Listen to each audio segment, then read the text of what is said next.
반갑습니다. 병원 조직 인사론 4주차 강의를 시작해 보도록 하겠습니다. 자, 그러면은 101페이지를 보도록 하겠습니다.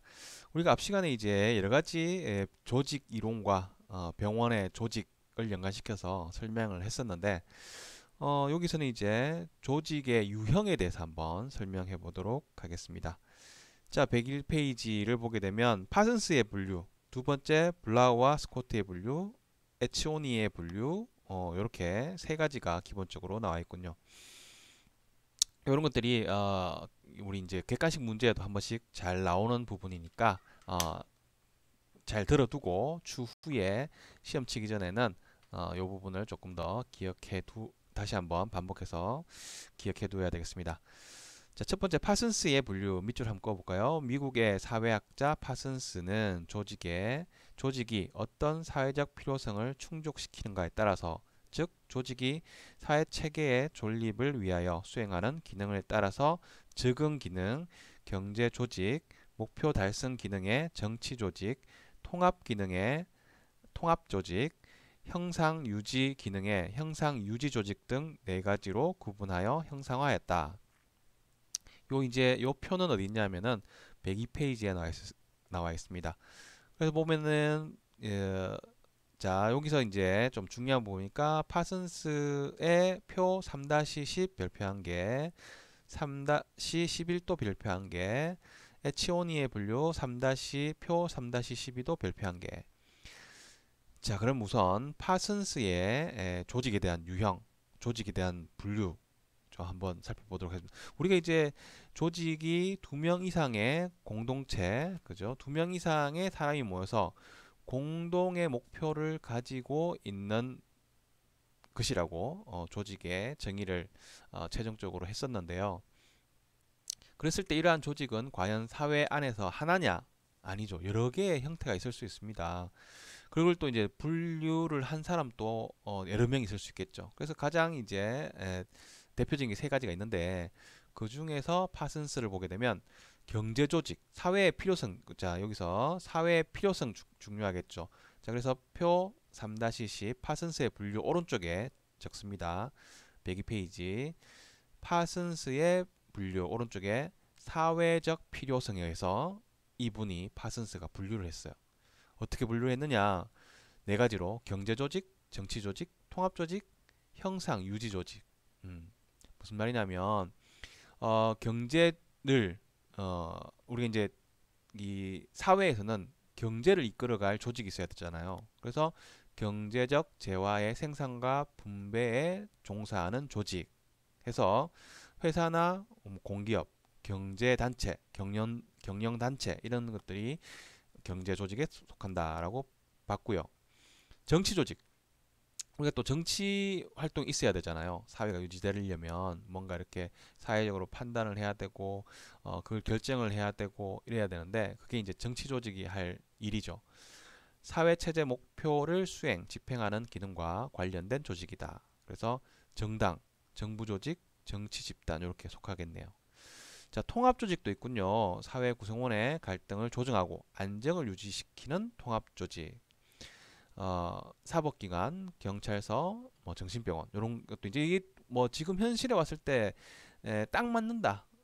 딱 맞지 않기 때문에 이제 세 학자들이 또 분류를 했겠죠. 그래서 딱 맞지는 않지만 어쨌거나 이 파슨스는 통합 조직에 또 정신병원 또 이렇게 넣어서 사회의 이 갈등을 조정하고 안정시키기 위해서 이러한 조직들이 존재한다라고 봤어요. 사회적 필요성에 의해서, 그죠? 자, 그다음에 네 번째는 형상 유지 조직. 그래서 형상을 유지시키기, 그 사회라는 형태를 유지시키기 위해서 교육과 문화 활동을 통해 사회의 틀이 유지되는 조직. 학교, 교회, 문화단체. 자, 이렇게 봤고요. 자, 이번에는 두 번째 블라와 스코트의 분류를 살펴보도록 하겠습니다. 자, 블라와 스코트의 분류 밀줄을 한번 끊고 또 시작해야 되겠죠. 101페이지 밑에 쪽에 블라와 스코트의 분류 밑줄, 블라와 스코트는 조직의 목표와 관련하여 누가 조직의 주요 수혜자인가에 따라서 호혜적 조직, 기업 조직, 서비스 조직, 공익 조직 네 가지로 분류하고 분류하여 유형화했다. 다시 이제 뒤쪽으로 102페이지 넘어와서 자 그렇다면 표 3-11 블라와 스코트의 분류 오른쪽에 적어볼까요? 조직의 주요 수혜자. 그 조직의 주요 수혜자가 누구냐에 따라서 이분 블라우와 이분 스코트가 조직을 분류했다는 것이죠. 자 어떻게 분류는지 한번 볼까요? 이름은 호혜적 조직, 사업 조직, 서비스 조직, 공익 조직 이렇게 된다 그죠? 자 호혜적 조직은 조직 구성원 그 조직 호혜적 조직을 구성한 사람들의 구성원들의 혜택을 위해서 상호 이익이 가장 중요한 목표인 조직이다. 그래서 이러한 형태의 대표적인 정당, 노동조합, 이익단체. 생각해보면 정당도 각 그 정당을 구성하는 조직 구성원, 조합, 노동조합도 이 노동조합에 가입되어 있는 노동 구성원들, 이익단체도 이 단체에 가입되어 있는 그 구성원들을 위해서 움직이잖아요. 이게 이제 호혜적 조직이고 조직의 주요 수혜자는 조직 구성원이 되겠다. 그죠? 자, 조직 구성원의 동그라미 치면 되겠죠. 자, 두 번째 사업 조직이다. 요거는 당연히 소유주의 동그라미 쳐볼까요? 소유주가 주요 수혜자군요. 보통 보면 이제 자본주의 사회에서는 그 조직이 성공했다, 사업 조직이 성공했다 하면은 그 조직의 리더가 사장, 회장이 가장 이득을 많이 보잖아요.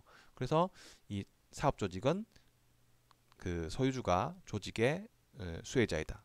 가장 큰 수혜자이다. 그래서 이윤 추구를 위해 운영되는 조직이다. 그래서 은행, 보험회사, 민간기업. 자, 서비스 조직이 있군요. 요거는 고객, 동그라미, 고객을 위해서 존재하겠죠. 고객을 위한 조직으로 조직과 접촉을 하고 고객이 수익의 대상이 되는 조직이다. 자, 여기 이제 병원, 의료기관이 들어갔다 그죠. 그래서 우리도 이제 병원, 의료기관이 어떤 산업이냐? 3차 산업이고 서비스 산업이다 라고 이야기를 하잖아요. 거기에 시작점이 이제 블라와 스코트의 분류라는 것이죠. 그래서 서비스 조직이고 학교 이것도 교육 서비스잖아요. 이것도 서비스 산업이에요. 학교도 교육 서비스 산업. 이거는 의료 서비스 산업. 그죠? 법률 서비스 산업, 사회복지 서비스 산업 이렇게 볼 수 있습니다. 그래서 서비스 조직에 들어간다. 자, 공익 조직은 일반 공중, 일반 시민이에요. 공중, 우리 공공 시민들 공중이라 하고요. 일반 시민들이 주요 혜택 수혜자가 되는 조직이다. 공익 조직. 그래서 관공서, 경찰서, 소방서. 그죠? 자, 그 다음에 보게 되면 에치오니의 분류 세 번째입니다. 한번 밑줄을 그어봐야 되겠죠. 다시 101페이지 넘어가서 밑줄. 미국의 대표적인 석학인 조지 워싱턴대 아미타이 에치오니 교수는 상급자가 하급자를 통제하기 위하여 행사하는 조직으로 조직 구성원이 조직의 구조와 관련해서 지배 복종 관계에 따라서 강제적 조직, 공리적 조직, 규범적 조직으로 분류했다. 세 가지로 분류했군요. 요것도 한번 적어볼까요? 다시 102페이지, 103페이지 보게 되면 자, 위에 에치오니의 분류 오른쪽에 적읍시다. 통제수단, 통제수단. 그죠? 그 조직을 어떻게 통제했느냐 로 세 가지로 분류했는데 강제적 조직, 공리적 조직, 규범적 조직이 있네요. 자, 동그라미 쳐볼까요? 강제적 조직은 강제, 공리적 조직은 경제적 수단, 그 다음에 규범적 조직은 규범에 의해서 통제가 된다는 것이죠. 자, 그렇다면 강제적 조직 볼까요? 강제를 통제의 수단으로 사용해서 구성원들이 소외감을 느끼는 조직이다. 구성원이 중요하지 않아. 강제적으로. 이런 데가 있죠. 군대도 있고 교도소도 있고 강제 수용소, 감금하는 정신병원 이런 게 강제적 조직이다. 그래서 통제 수단이 강제적이고 이거는 구성원의 혜택을 보는 조직이 아니다. 라고 에치오니는 말했습니다. 공리적 조직이 있군요. 물리적, 경제적 수단을 주요 통제 수단으로 하여 조직 구성원이 계산적 이해관계에 의해서 복종하는 조직. 그렇군요. 경제적 수단, 물리적 수단, 그죠? 기업도 조직이잖아요. 거기서는 경제적 수단, 그 일하는 사람 임금을 받아서 월급을 받아서 어, 생활을 꾸려 나가잖아요. 그렇기 때문에 이러한 물질적 또는 경제적 수단이 통제 수단이 된다. 월급이라는, 그죠? 자, 그다음에 경제단체, 이익단체 이런 것들도 공리적 경제적 수단에 의해서 통제를 한다. 자, 규범적 조직이 있군요. 한번 볼까요? 요거는 규범에 의해서 통제된다. 그죠? 그래서 병원, 정당, 종교단체, 대학 이런 것들도 규범에 의해서 거기에 학칙, 병원의 뭐 여러 가지 내규 그런 것들에 의해서 그 통제가 된다라고 에치오니는 이야기했습니다. 자, 그래서 세 가지를 살펴봤는데 여러분은 이제 어느 게 가장 우리 지금 그 우리 사회 그죠? 2020년 이 많은 조직들로 구성되어 있는 대한민국의 어느 학자의 분류가 가장 어울린다고 생각하십니까? 그죠? 한번 생각해 보시길 바라고. 자, 이번에는 다음 페이지 104페이지인데 우리가 요 장에서 3장에서 그죠? 조직 이론과 병원 조직에서 조직의 일반에 대해서 설명했고요. 이제부터 3-2 조직의 본질적인 분류, 병원 조직의 형태, 병원 조직 구성원의 기능, 구성의 기능, 병원의 조직 시스템 이렇게 요 빨간 글씨들을 하나씩 또 진도를 나가 보도록 하겠습니다. 자, 그 중에서도 조직의 본질적 분류를 살펴보도록 하겠습니다.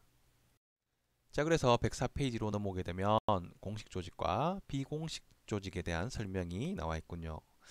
자, 한번 밑줄을 그어볼까요? 공식 조직, formal organization, 조직 구성원을 위하여 신중하고 합법적인 적으로 계획된 행동, 형태나 구성원 간의 관계를 의미한다. 자, 그 계속 비공식 조직, informal organization은 조직 구성원 간에 존재하는 실제의 개인적인 관계로서 제도상에 전혀 나타나지 않는 자연 발생적 상호 관계를 의미한다. 그래서 딱 살펴보면 이 formal organization은 공식적으로, 합법적으로 또 명문화, 그다음 조직 체계도에 딱 나타나 있는 그것을 그러한 조직 형태를 말하고요. 거기에 반해 비공식 조직은 자연 발생적으로, 그래서 조직도에는 나타나지 않지만 존재하는 조직 이렇게 이해하는 게 좋을 것 같습니다. 보게 되면 여기 이제 대표적으로 그림이 있는데 우리 이런 거 많이 봤죠. 이게 조직도예요, 조직도. 근데 이게 이제 공식 조직이죠, 공식 조직. 음, 뭐 예를 들어서 여기 진료 과장이다, 간호 과장이다, 행정 과장이다. 진료부장이다, 간호부장이다, 행정부장이다 이렇게도 될 수 있고 그죠? 그러면 행정부장님이 계시고 거기 원무과장님이 계시고 원무계장님이 계시고 원무주임이 계시고 뭐 이런 식으로 공식 조직도. 그런데 요 조직도는 재밌는 게 있죠. 요렇게가 또 뭔가 있군요. 비공식 조직에서 동문회예요. 음. 자, 그다음에 여기 요렇 색깔 헷갈립니다. 요렇게가 군요. 요렇게는 비공식 조직인데 서클로서 동아리 활동을 해서 어, 등산회다 그죠. 자, 그럼 요 파란색 요렇게는 비공식 조직으로서 향후에 그 같은 교양 같은 고향 출신 사람들이 그 병원에 들어와 있는 형태다 그죠. 자, 이런 식으로 봤을 때 여기 공식 조직이 존재하고요. 그 안에는 비공식 조직이 자연 발생적으로 상호 관계를 가지고 있다라고 볼 수 있죠. 자, 이번에는 자, 105페이지 넘어가기 전에 그 공식 조직과 비공식 조직에 대한 내용을 한번 읽어볼게요. 104페이지 책을 같이 봅시다. 한 네 번째 줄쯤에 자, 한번 볼까요? 공식 조직은 목적 달성을 위한 수단 장치로서 계획적 성격을 띠고 있으며 권한 책임의 관계를 나타내는 구조와 의사소통의 경로 및 구성원의 직무 역할이 확정되어 있고 비인격적인 성격을 가진다는 게 뭐냐면 인격적으로 대우 안 해준다가 아니라 어, 그러한 그 사람 그 한 사람 한 사람의 신경 안 쓴다. 전체적인 일을 목적으로 한다. 이런 의미예요. 그래서 비인격적인 성격을 가지고 구성원의 가능성 등을 전제로 하고 있다. 그리고 반면에 그죠? 비공식 조직은 자생적인 인간관계에 역점을 둔다. 그죠? 자, 여기서 밑줄을 좀 긋겠는데 저 그 위에 있는 밑줄 공식 조직은 목적 달성. 알겠죠? 그게 핵심이고요. 비공식 조직은 자연 발생적인 인간관계의 역점. 그렇게 밑줄. 그럼 조금 이해하게 됐죠. 그래서 공식 조직은 목적 달성이 최우선이고 비공식 조직은 그냥 자연 발생적 인간관계가 우선이다. 자, 그래서 계속 읽어보면 두고 있으며 그것은 비공식 조직이 본래 조직 구성원 상호 간의 인간적 접촉이나 접근성으로 인하여 자연 발생적으로 형성되는 조직이기 때문이다. 자, 그 밑에도 읽어볼게요. 공식적 조직 유형 내에 권한과 책임 관계가 존재하는 또 다른 중요한 구조가 있는데 이것이 비공식 조직이다. 공식 조직은 계획되고 규정된 구조이며 이는 조직 내에 참여자들이 사이에 유형화된 관계를 설정하여 우리 조직도 봤죠. 계획적인 의도를 나타낸다. 그리고 행정관리 시간 및 노력이 공식 조직을 유지하는 데 많이 소요된다. 이러한 노력의 결과는 조직 구조, 즉 기구표, 조직도, 업무 분장, 공식 규율, 운영 정책, 작업 절차, 통제 절차, 보상 협상, 그리고 피고용인의 행동에 지침을 주는 여러 가지 방안 등을 포함하고 있다. 공식 조직이 그죠? 자, 그러나 비공식 조직은 공식 조직에 의해서 나타나지 않은 조직 구성원 간의 여러 가지 상호 관계가 있으며 자연스럽게 활동하면서 발생하는 상호작용의 관계이다. 자, 그래서 한편 조직 구성원의 상호작용은 공식 조직에서는 나타나지 않는 특성을 갖는다. 오, 조직 구성원의 상호작용은 공식 조직에서는 잘 안 나타난다는 거예요. 비공식 조직에서 오히려 더 챙겨준다, 더 상호작용, 더 만남이 잦을 수 있고, 더 정에 의해서 모임을 갖고 보고 싶으니까 회를 만들고 뭐 이런 식으로 작용이 되지만 공식 조직에서는 이러한 상호작용이 나타나지 않는다는 것입니다. 자, 계속 이어서 105페이지 밑줄 한번 꺼볼게요. 그 위에 있죠. 고전 조직인 조직 이론가들이 현대적인 조직 이론가와 구별되는 두드러진 차이 중 하나는 고전 이론가들이 공식 조직에 집중한 반면 현대 조직 이론가들은 비공식 조직에 일차적인 관심을 두는 데 있다.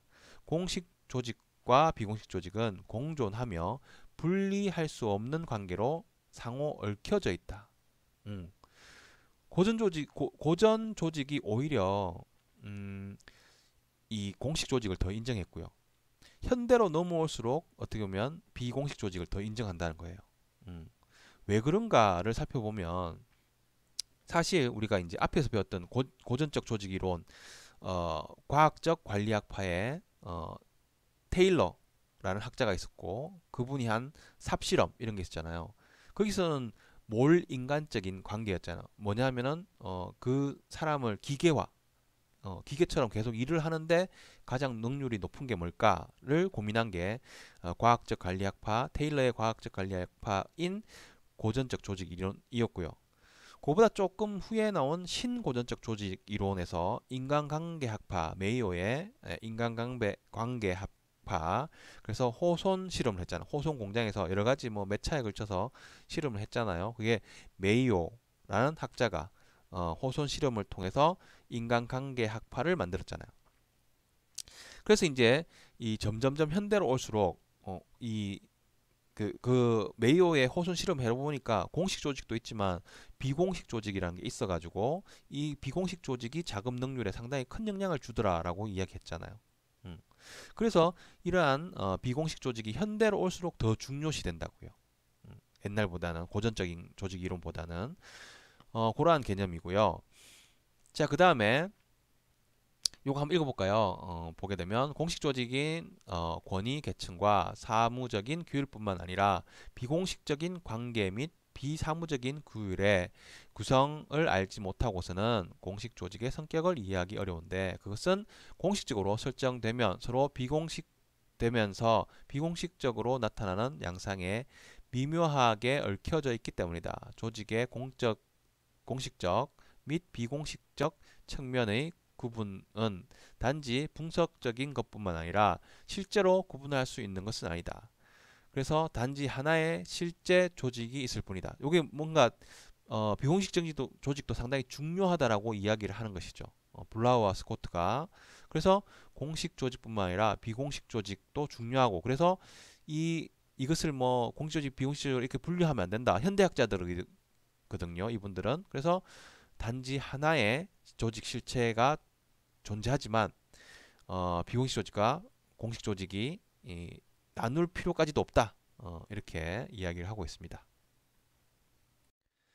자, 그러면 계속해서 105페이지 밑에 있군요. 자, 비공식 조직의 순기능이 있습니다. 좋은 기능이죠. 그 반대가 뒷장에 있는 역기능이 되겠죠. 자, 좋은 기능은 구성원간을 하여금 욕구 불만의 발센처, 뭔가 이제 이 조직 그 전체에 대한 불만을 자기들끼리 모여서 이렇게 쉽게 이야기할 수 있다는 것이죠. 그래서 좀 욕구 불만의 발산처, 이런 게 없다면 이제 뭐 그 너무 공식적으로만 인정한 딱딱한 회사가 되기 때문에 직원들도 스트레스가 쌓이겠죠. 그래서 심리적 안정감과 조직에 귀속감을 부여한다. 법규와 제도에 의하여 운영되는 공식 조직의 신축성 부여한다. 그 다음에 조직 구성원 간의 협조와 직무 지식 교류, 경험 교류, 이런 것들이 능률적으로 수행될 수 있다. 자, 그 다음에 조직 구성원의 직무 수행의 개인의 창의력 발휘될 수 있다. 조직 구성원의 업무 태도나 부서의 사정을 조직 생리 현상에 파악하여 준다. 그 다음에 조직 구성원이 서로 정보를 교환할 수 있는 커뮤니케이션 체제나 그 통로를 확장시켜 준다. 그래서 뭔가 비공식 조직은 그 기능의 순기능은 뭔가 커뮤니케이션이 잘 된다, 이런 의미겠죠. 참, 이게 다냐? 비공식 조직에 역기능도 있다는 것이죠. 역기능을 보게 되면 비공식 조직 간에 서로 서로 이제 적대적인 감정이 있는 비공식 조직들이 존재할 수 있고요. 그래서 업무가 마비가 될 공식적인 조직이 마비될 수 있다는 것이죠. 비공식적 조직 의사소통에 대한 왜곡돼서 전달될 수 있다. 자기 그 비공식 조직에 어울리게 자꾸 왜곡시키는 것이죠. 또는 이러한 이익을 도모하기 위해서 정실, 여기 적혀 있네, 그죠? 한번 책에 적어볼까요? 정에 이끌리는 일, 그죠? 이게 정실이에요. 그래서 정에 이끌려서 그 행위가 조장될 수 있다. 그래서 뭔가 업무를 공식적으로 해야 되는데 자꾸 이제 자기 친한 사람 일을 편을 들어주다가 보니까 공식 조직의 일이 좀 왜곡될 수 있다는 역기능이 존재합니다. 자, 그래서 그 공식 조직, 비공식 조직 그림 3-10 별표 3개. 자, 그래서 이제 앞에도 설명했지만 공식 조직은 규칙, 규정, 편람 등에 의해서 명문화된 조직이다. 제도적, 인위적, 외면적, 가시적, 상위로부터의 조직, 위에서부터 명령이 떨어지는 조직이다. 능률, 중요시, 전체 질서 유지가 중요, 방대한 규모로 확대된다. 점점 조직도를 보면 점점 커져요. 하지만 그에 반해서 비공식 조직은 자연 발생적, 명문화되지 않은 조직, 내면적, 현실적 조직, 내면적 비가시적, 드러나지 않는 조직, 하위로부터의 조직. 이게 무슨 말이냐면 공식 조직은 이렇게 과장님이, 계장님이 주임님, 이렇게 주임님이 사원한테 이렇게 명령을 내리잖아요. 이런 일을 하세요라고. 근데 이 비공식 조직은 아까 말했지만 뭐 서클이다, 등산회다. 우리 이제 병원에 여러 가지 서클이 있는데 등산회도 있고요. 좀 큰 데는 볼링회도 있고 뭐 테니스회도 있고 축구, 야구도 있고요. 그렇게 존재합니다. 그랬을 때 이 비공식 조직은 하위로부터의 조직이다. 이 말은 뭐냐면 원하는 사람들이 모여서 이렇게 모였는데 그 중에 등산회 회장은 뭐 누구누구 해주십시오 해가지고 이 하위로부터의 의견이 중요시되는 조직이라는 것이죠. 비공식 조직이 인간적 감정의 논리에 따른다. 나는 이 조직에 가고 싶어. 인간적 감정에 의해서 끌린다는 것이죠. 전체적인 조직 속에서 소집단으로 성립하려는 부분적인 질서를 유지한다. 자꾸 커질라는 의미가 아니에요. 그냥 그 안에 존재하지만 확장되진 않고 거기서 이 친목 도모를 위해서 현실적인 친밀한 인간관계를 필수 요건으로 하기 때문에 소집단 상태로 유지된다. 자, 그래서 계속 보게 되면 밑줄을 또 그어야 되거든요. 106페이지 비공식 조직의 특징 밑줄. 비공식 조직에 대한 실제적인 인식과 관심은 1930년대에 유명한 호손 연구로부터 시작된 호손 공장, 그죠? 메이오의 호손 공장부터 공장 실험부터 비공식 조직이 처음 발견되었다.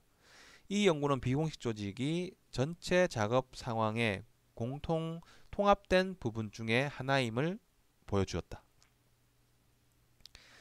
자, 그래서 쭉 설명했고요. 그 다음에 107페이지에 박스 안에 밑줄을 좀 그어볼까요? 박스 안에 밑줄입니다. 밑줄 비공식 조직은 필연적이다. 또 밑줄 소규모 집단이 비공식 조직의 중요 요소를 구성한다. 또 밑줄 비공식 조직은 조직에 대한 긍정적 및 부정적인 결과를 둘 다 가져올 수 있다. 그죠? 자, 그래서 또 보게 되면 그 전에 이제 밑줄을 좀 더 그어 보겠습니다. 107페이지에 위에서 두 번째 줄 밑줄 공식 조직은 규정된 권한, 책임 관계, 조직의 계층 구조, 개선, 참모 구성. 이 개선 조직과 참모 조직 이런 것들은 또 뒤쪽에서 설명할 거예요. 및 계획된 업무 분리와 부서 설정 등의 용어들로 특정 지을 수 있는데 사람, 물건, 활동 등이 상호 관련된 계획된 형태이다. 반면에 비공식 조직은 인간이 다른 사람과 함께 작업하는 결과로서 공식 조직을 넘어선 상호 관계와 친목으로 공식 조직 구조 내에 발생하는 동적인 행동과 활동 유형으로 특정 지을 수 있다. 그죠? 자, 그래서 다시 110페이지로 넘어가 볼까요? 110페이지 가게 되면 자, 그렇다면 이러한 공식 조직과 비공식 조직을 운영하는 데 있어서 관리자는 어떻게 해야 되느냐? 자, 볼까요? 밑줄 그어 볼게요. 110페이지 박스 안에 자, 밑줄 행정관리자는 비공식 조직을 이해하여야 하며 그 행동은 조직 구성원들에게 비공식적 조직을 이해하고 받아들인다는 인식을 확산시켜야 된다. 이 행정관리자가 경영자는 비공식 조직이 있다는 걸 이해하고 이해하고 있어야 돼. 비공식 조직이 우리 조직 안에 있다는 것을 그걸 잘 관리하면 오히려 플러스잖아요. 그렇죠? 그 다음에 또 밑줄 행정관리자는 가능한 한 범위를 넓게 하여서 비공식 조직의 관심사와 공식 조직의 관심사를 통합시켜야 한다. 이건 뭐냐면 비공식 조직 등산회가 있었어요. 그죠? 그 다음에 공식 조직이 또 이 병원이라는 게 있어요. 그러면 이게 이제 다른 방향의 목적을 두면 안 되잖아요. 둘 다 이제 하나의 관심사, 통합된 목표 이런 것들을 위해서 추진될 수 있도록 뭐 공식 조직은 당연히 병원의 환자 진료에 우선을 두는데 비공식 조직인 산학회도 그 직원들의 친목 도모 스트레스를 풀고 친목 도모를 하고 하지만 거기서도 공식적인 진료의 환자들 진료를 위해서 더 나은 방향을 생각해 볼 수 있는 그런 식으로 경영자는 이용을 해야 된다. 비공식 조직을 그렇게 볼 수 있습니다. 자, 그 다음에 비공식 조직 집단에 참여하는 이유. 자, 여기 밑줄 자신의 가치 체계화를 강화시키기 위해서. 그 밑에 밑줄 개인적인 안전을 제공받기 위해서. 자기가 이제 소속감 이런 것들이 안전을 주거든요. 그래서 나는 비공식 조직에 속해 있다. 이 조직 안에 있지만 비공식 조직이 또 있다. 라는 안정감을 제공해 준다. 자, 이번에는 112페이지가 되겠습니다. 자, 중간쯤에 한번 볼까요? 개선 조직과 참모 조직에 대해서 설명해 보도록 하겠습니다. 자, 밑줄 모든 병원은 조직도를 갖고 있으며 병원의 기능을 구조화시켜 놓은 설계도가 병원의 조직도이다. 계속 읽을게요. 계속 밑줄 대부분의 조직에는 적어도 두 가지의 형태가 있으며 하나는 집행을 담당하는 개선 조직 라인 오르가니제이션이며 다른 하나는 기획과 기타 자문, 보조적인 서비스를 제공하는 막료 조직인 참모 조직, staff organization 이렇게 있다. 그죠? 그래서 그림으로 한번 이해해 볼까요? 딱 보게 되면 요게 이제 조직도잖아. 병원의 조직도요. 요게 이제 이렇게 내려가는 요게 라인 조직, 개선 조직, 라인 오르가니제이션 요렇게. 근데 여기 옆으로 이렇게 적혀 있는 게 뭐냐? 스텝 오르가니제이션 참모 조직이다. 요렇게. 그죠? 요 부분을 이해해야 될 것 같습니다. 자, 그렇다면 각각의 특징을 봐야 되겠죠. 예. 자, 밑줄을 그어보겠습니다. 박스 안에. 자, 밑줄 조직상 최고 책임자를 정점으로 하여 수직적 관계가 있는 집행 조직이다. 조직의 전체 목적을 집행에 대하여 직접 책임을 진다.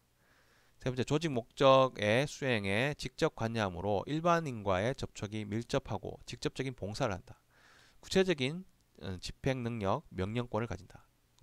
개선 조직 위에서 밑으로 명령을 내릴 수 있다. 참모 조직은 그에 반해서 자, 밑줄 전문적인 지식을 가지고 조직체의 목적 달성을 간접적으로 참여하고 개선이 가지지 않는 기획, 인사, 통제의 기능을 보행해 주기 때문에 인격적 보안 기구의 역할을 수행한다. 자, 그다음에 조직 내의 활동이기 때문에 일반인과의 직접적인 봉사를 하지 않으나 간접적으로 봉사한다. 이게 뭐냐면은 예를 들어서 라인 조직 원무과이다. 그러면 일반인들과 접촉을 해서 환자 진료 접수를 하잖아요. 근데 여기 중에 기획이다 또는 인사 총무다 이러면은 환자들의 직접적인 봉사, 환자들과 만날 일은 없어요.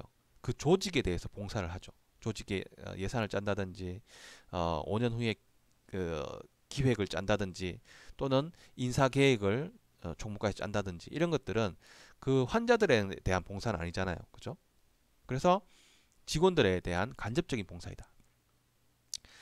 자, 그 다음에 지적 기능을 제도화의 의미를 가진다. 구체적인 결정권, 집행권이 없기 때문에 명령과 지휘권을 행사할 수 없다. 여기 이제 그 옆에서 이렇게 도와주는 거기 때문에 라인 조직처럼 이렇게 명령이 밑으로 떨어지진 않는다는 것이죠.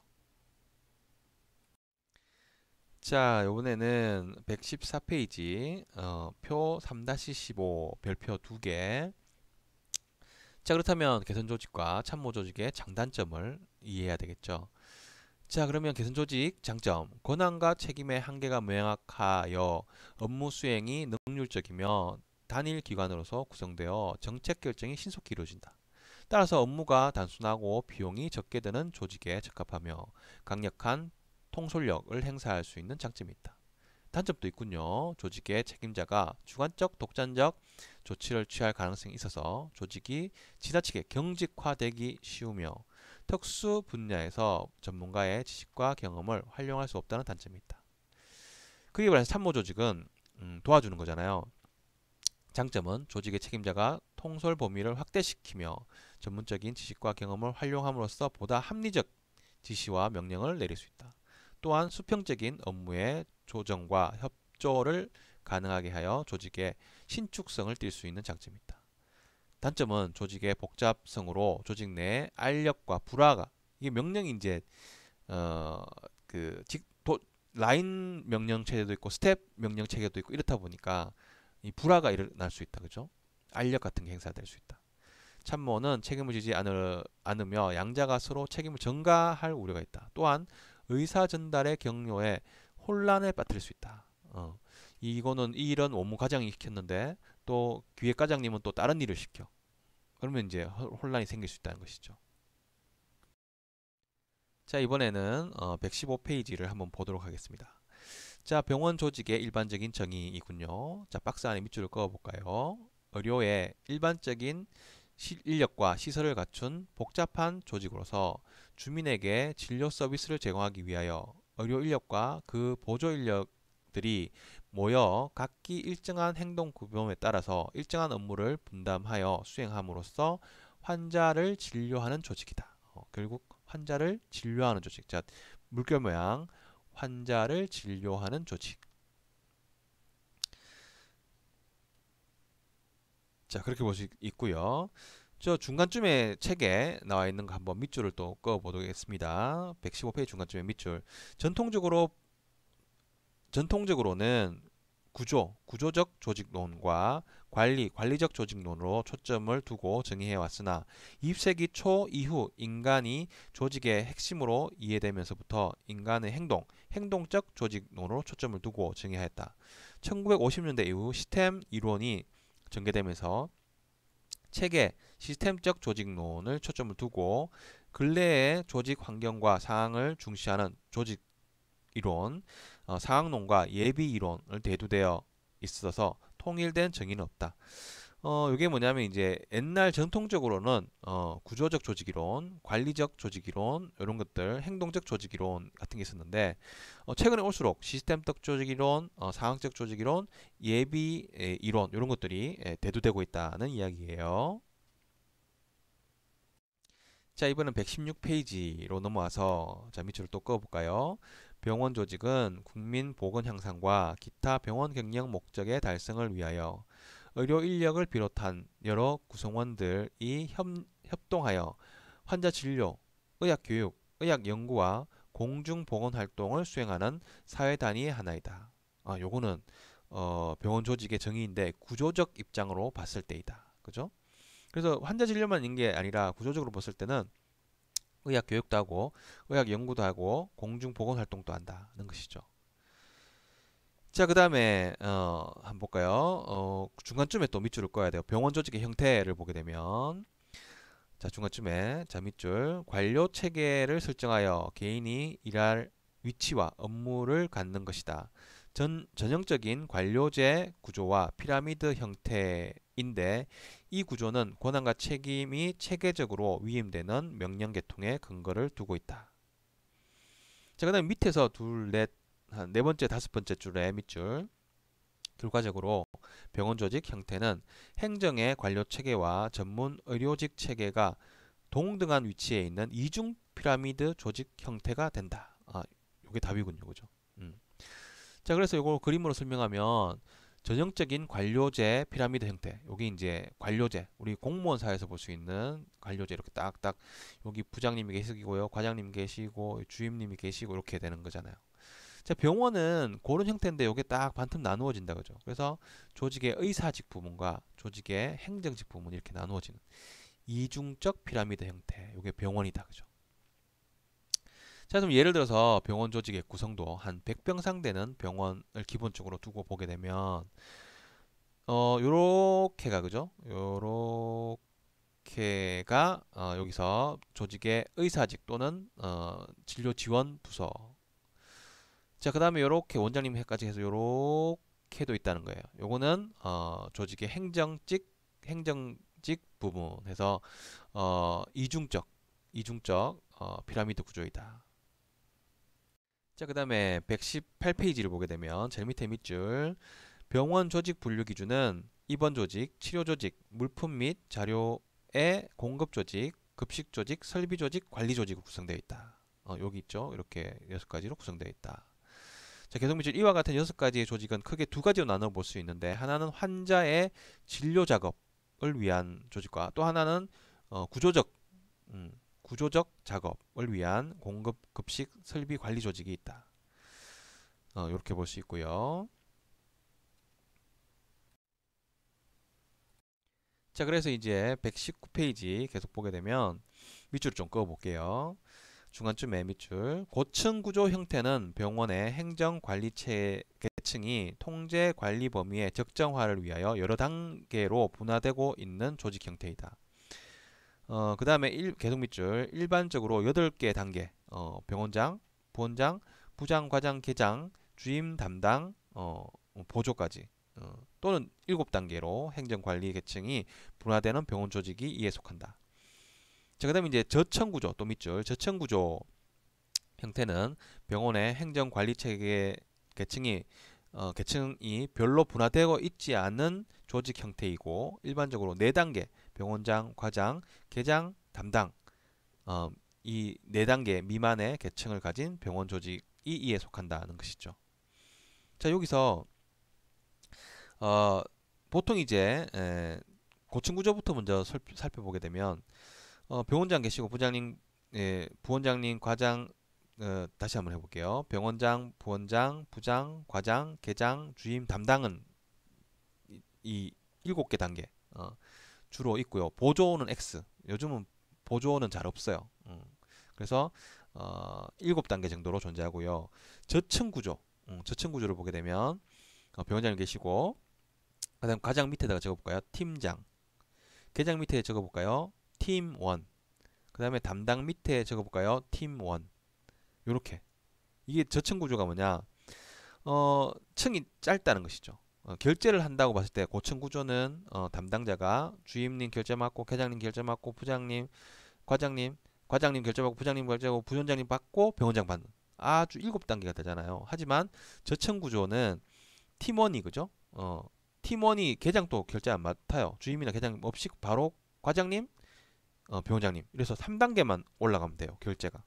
음. 그래서 이제 이 저층 구조와 고층 구조의 차이가 있다는 것이죠. 그래서 다음 페이지를 보게 되면 여기 노란 글씨 적어볼까요? 고층 구조의 과장제, 저층 구조의 팀장제. 그죠? 계층수가 많고 적다. 직권적, 분권적, 통제적, 자율적. 수적 의사소통이 중심이 되지만 요거는 수평적 의사소통이 중심이 된다. 결국 아까 보면은 팀원들이 뭐 주임도 계장도 팀원이었잖아요. 그다음 평사원도 팀원이었잖아요. 그래서 이러한 서로 평등한 상태에서의 커뮤니케이션을 중시하는 팀장제. 그런 게 아니라 계속 주임, 계장 이렇게 층을 나누어서 의사소통, 수직적 의사소통을 중심으로 하는 과장제. 이렇게 볼 수 있습니다. 자, 그 밑에 표 3-17에도 밑줄을 그어 볼게요. 일본과 우리나라, 여기는 미국, 여기는 영국. 정권형이 일본과 우리나라 형태군요. 병원장한테 정권을 주는 형태고요.